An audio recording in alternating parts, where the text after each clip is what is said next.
Hey, great to have you here. So today we'll be doing an S.H. Figuarts Dragon Ball video. We're gonna be taking a look at this guy, giving my overall thoughts on him, and just giving a review score at the end as well. So let's not waste any time. Let's just jump right into the review. All right, let's take a look at this guy. So this is how I have him just on my shelf right now. So just kind of an example of how to potentially pose your Majin Buu, and then we'll jump into all the details as well. Before jumping in, I do have a little bit of a different setup today as far as my desk space and potentially the lighting and audio and stuff. So let me know down in the comments below if this is a setup that you are fine with or if you want some changes. I think the lighting could probably improve, but just kind of trying to find a more designated spot to do these reviews at. So as I say, let's just jump right in. We have him, as I said, set up like this, and I'll set him off to the side here to show off the box because this box is honestly massive. But essentially with this box, we have the front, obviously, Majin Buu doing the tongue out pose there. Pretty standard there. We have him eating the chocolate and then just a side face of him there as well. Not much on this side. A lot of open window, which is fine. You get to see the character pretty well, but feels like that text is very minimal. So it'd be nice if they probably put a little bit more into that. And then on the back, obviously we get our standard poses that we have him in. These are pretty great options to potentially put your Buu in. So definitely recommend some of those. Obviously I have him a little bit different, some variety with what we have here. And then on the right side here, just more poses. Kind of weird. We have him with his angry face, which is fine, smiling face. And then they show his hand and then a foot. So it feels like they ran out of options. Obviously, there's not a ton of accessories. We'll get into that a little bit, but it seems like they could have probably put some better photos other than those. Those are kind of strange to include. And then not much on the top.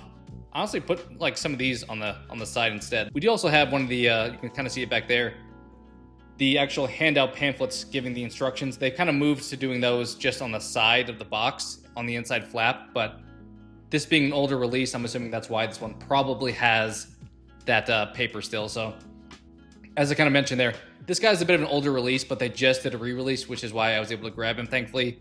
I think his original release was quite a few years ago. They had the event exclusive also, which had like small variations as far as the coloring, but happy to have this guy in the collection as far as Buu being kind of an iconic character in the Dragon Ball franchise.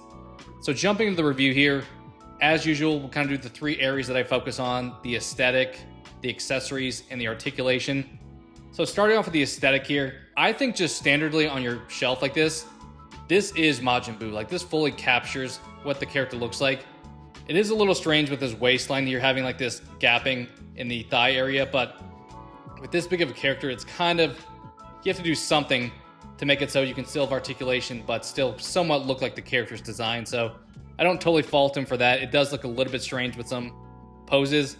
Also, the shoulder kind of looks a little bit off if you have it, gapping a little bit. You can somewhat see it, like even this shoulder, you can kind of see is gapping. Obviously, with showing that butterfly articulation, you're going to get some of that anyway. And then looking at the back, this is probably my biggest pain for this guy. I haven't seen a lot of people mention it, surprisingly, but this cape is a nightmare to put on. And I'll count this as the aesthetic because, I mean, it's a standard thing that he comes with that pretty much you're going to always have on him. But this pretty much plugs in. There's three plugs. There's one here for the center piece, one here for the right, and then one here for the left that you plug in the back underneath this separate plastic piece that's around his neck that's held in place. But putting these in those pegs was nearly impossible. I felt like I was going to break them off, but thankfully they got in just fine. I know a lot of people like cloth capes a little bit more than plastic. I'm not overly, picky either way. I think plastic looks more like the rest of the figure, but I get the cloth appeal of having like a wired cape and having more of that natural look. But I think this one having these three separate pieces and how it plugs into the top really could have been a little bit better done. Like even something like a Piccolo they've done previously in the cape they had with him, pretty much any of the versions, I feel like are improvements over what we have here. I get the idea of when you get a front view, you're not really able to see those slices in the cape, but I feel like having those gaps that you can potentially get combined with, you can kind of see it up here. These things are a nightmare to plug in. So while that may not be aesthetic entirely, I'm going to put it in that category. So definitely something that's a bit of a nuisance. Then on top of that, as far as a critique, I would say I frequently get paint imperfections with my figures. It's kind of unfortunate because I feel like you pay enough for these, you shouldn't have those problems.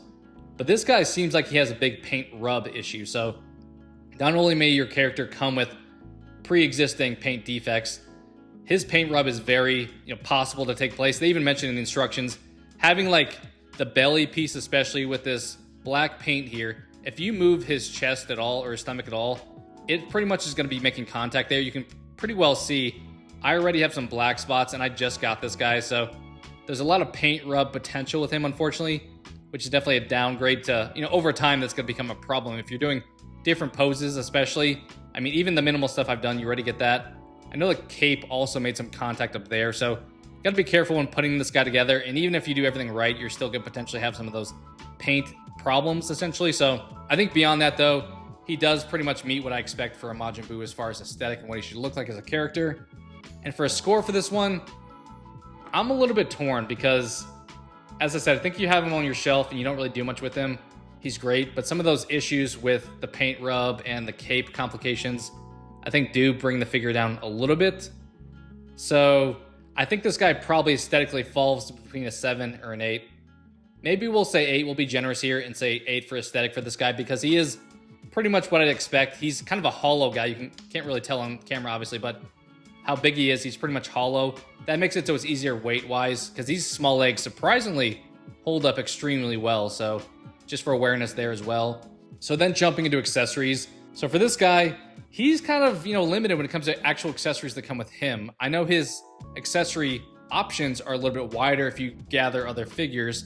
So we'll talk about that a little bit here. So the head I actually have on him doesn't come with Majin Buu, as well as the little beam attack here, the thing that he turns people into chocolate and cookies and all those kind of things, doesn't come with this Majin Buu. I added them on here because those two accessories actually come with the Super Buu figure, which I don't have in the box. He's on the shelf right now, but those two pieces come with this guy, unfortunately. So the only way you get those is if you buy the other person. On top of that, I think Hercule, Mr. Satan, comes with the little dog bee that Majin Buu is frequently seen with. So this is kind of one of those DLC options where to get the full experience, you have to pick up the other characters. Granted, the other characters are pretty iconic as well, so they're not like picking up a side person that's not too relevant. So I don't think it's a major issue, but definitely downgrades from this character. Jumping into the actual accessories that we do have for him. So the 3 faces that do come with him, and I'll try to show these as best as possible. You get kind of your evil Buu looking face there. Unfortunately, I feel like I wish they had some option with like steam coming out. That would have been a cool accessory. Obviously, Buu frequently had that take place, so a little bit of a lost opportunity there. We then just get a smiling Buu, so not much unique here, just having a good time. And then our last option with the tongue out, which this is probably the one I would use if I didn't have the one from, the Super Buu, because they kind of give the same vibe, except one has the tongue out, one's just kind of smiling. So not a whole lot of variety of faces. They cover his emotions pretty well, but as I said, some extra pieces like the smoke or just some other expressions feel like they could be, good additions. Then when it comes to hands, also not a whole lot there. So we obviously get the 2 fists. I don't know if you can totally see it, but I believe it's my right fist here. Try to get the focus a little bit. Can't fully see it, but he has a few black spots. You can see one there, and then also you can kind of see that mark on the fist. So once again, those are just paint imperfections, not necessarily rub. But you get those 2 fists. I'll set them aside up here as well. And then obviously you see on the figure, I have one holding hand and one pointing hand. You obviously get the other versions of those hands as well. So 3 faces and 3 pairs of hands total, including the ones already on the character. And that is it for Majin Buu. Actually, I guess including what he has. So the cape came separately. Just to share this, I know not overly important, but cape came in this little separate plastic piece. Meanwhile, we have this massive piece, obviously, for Majin Buu himself. So a lot of packaging that comes with this guy. Unfortunately, just not a lot that comes within that packaging. So we have the cape, as I said, that came in that packaging. We also have this chocolate bar, which is a cool addition. And looking at that chocolate, you can see it pretty well, seeing kind of the variations in the texture in the chocolate. Looks pretty good, honestly. Backside, there's not much to it, but you don't really need to focus on that side of things. But I think having that accessory is a good addition. And having the head options we do have is awesome. I just wish we got a little bit more, I'll say. Even if you included that stuff that comes in those other characters, that would have been nice. Or just some more variety with this guy, whether it be a beam attack, any of that smoke. Just some more expressions that really demonstrate how vibrant and how all over the place Majin Buu can essentially be. So for accessories here, I don't know. I'm thinking kind of undervaluing the accessory side of things. I may go with a 4 out of 10 for this one. It feels like below average for me, just because they have these other things like the head and the beam that they chose to put in other characters. And then this is essentially all we get when it comes to accessories for this guy. He's obviously someone of a unique character. He's a little bit of a higher end price point. So I was hoping for a little bit more, even though he is a bigger character as well. So 4 out of 10 sounds reasonable because they're missing some accessories, and then some of the accessories that do make sense you put in other characters. So not going to give them credit for putting those in other boxes, unfortunately. All right, so when it comes to articulation, I'll lightly kind of do this as well. So head articulation, he does a good rotation for the most part. Not much up and down. He's pretty, stationary. He can go up quite a bit, but then his neck looks a little bit strange for Majin Buu, I'll say. So I mostly will just keep him looking forward. And that's pretty, pretty okay for this character. He's not doing a whole lot of like head motions other than from like a side to side type of thing. The cape, as I mentioned, is on these little hinges you plug in. So not the greatest there. They're pretty standard, like hollow plastic, almost like Cell's wings. If you have that imperfect Cell character, it feels very similar to that as far as the hinges it's connected to and just how flimsy this is and how challenging it is to put those in. Then when it comes to articulation, I'll probably look at the left arm here, and we get some good, just past 90 degrees on the elbow. Pretty good rotation. I will say though, this is limiting, so you have to go out to the side if you're going to do that. So not exactly, twirling over his arm, but that's to be expected when you have this plastic piece that's just kind of stationary. Would be nice if you can move this around, or if it was somewhat of a softer plastic. Beyond that, you get your wrist articulation, which is extremely well done here. So not too bad. The upper body, as I said, I'm not going to mess with it too much. You get some decent movement back and forth, but the more times you bring that down and then back up, you're going to get that paint rub problem. So my recommendation is don't really move his belly around too much. Keep him pretty much as he comes normally and pretty much leave it alone.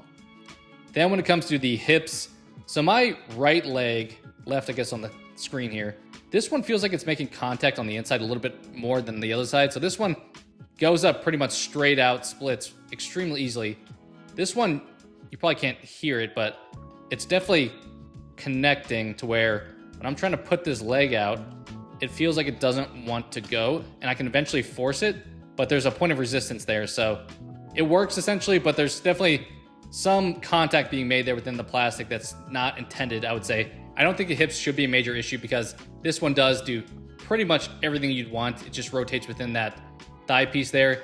This one does have some point of resistance, but I think this is probably the more expected experience for most people.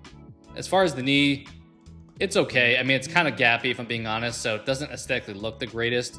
You get some pretty good range though. It pretty much comes up to where his quad is, and as far as heel going fully back there. So decent range there. As far as front to back, definitely can front kick. Back, he feels like he gets caught a little bit here, so not, fully reversed when it comes to kicking backwards.